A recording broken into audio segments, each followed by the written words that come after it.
नमस्कार दोस्तों। स्वागत है आपका हमारे YouTube चैनल पर दोस्तों।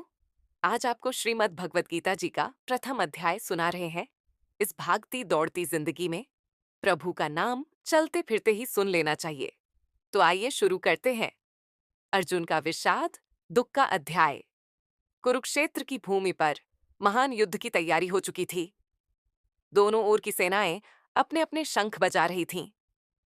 धृतराष्ट्र ने संजय से पूछा, हे संजय, धर्मभूमि कुरुक्षेत्र में इकट्ठा हुए मेरे और पांडु के पुत्रों ने क्या किया? संजय ने कहा, महाराज, दुर्योधन ने अपनी सेना के बीच जाकर आचार्य द्रोणाचार्य से कहा कि देखिए पांडवों की विशाल सेना को। उसने अपनी सेना के नायकों का परिचय कराया और गर्व से कहा कि हमारी सेना भी उतनी ही मजबूत है। दोनों पक्षों ने शंख बजाए। भीष्म पितामह का शंख, अर्जुन और कृष्ण का पांचजन्य, भीम का पौंड्र, नकुल सहदेव का सुघोष और मणिपुष्पक। उस समय शंखनाद से आकाश और पृथ्वी गूंज उठी। अब अर्जुन ने, जो कि पांडवों की ओर से मुख्य योद्धा थे, श्री कृष्ण से कहा, हे माधव, कृपया मेरी रथ को दोनों सेनाओं के बीच में ले चलो ताकि मैं देख सकूं कि मेरे विरोधी कौन कौन हैं। श्री कृष्ण ने रथ को बीच में खड़ा कर दिया और कहा, हे पार्थ, देखो यहां तुम्हारे कौरव बंधु खड़े हैं।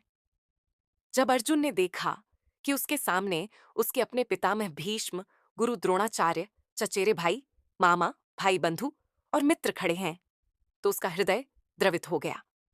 अर्जुन ने कहा, हे कृष्ण, युद्ध करके मुझे क्या लाभ होगा? मैं अपने ही स्वजनों को मारकर राज्य और सुख नहीं चाहता।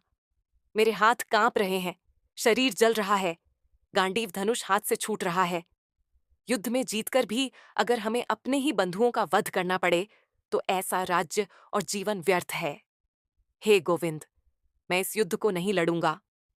इतना कहकर अर्जुन ने अपना धनुष और बाण नीचे रख दिया और रथ के पिछले भाग में बैठ गया। उसका हृदय दुख और मोह से भर गया था। इस अध्याय की मुख्य बातें: 1. अर्जुन का मोह और करुणा। रिश्तों के मोह में फंसकर अर्जुन कर्तव्य भूल जाता है। 2. मन की कमजोरी। कठिन समय पर भी मनुष्य अक्सर भावनाओं में उलझ जाता है। 3. प्रारंभिक स्थिति। यही विषाद आगे चलकर गीता के उपदेश का कारण बनता है। शिक्षा, मोराल। जीवन में जब भी कठिन निर्णय सामने हो, हमें केवल मोह या भावना से नहीं, बल्कि धर्म और कर्तव्य से निर्णय लेना चाहिए। अर्जुन का विषाद हमें सिखाता है कि मानव का असली मार्गदर्शक भगवान का ज्ञान ही है।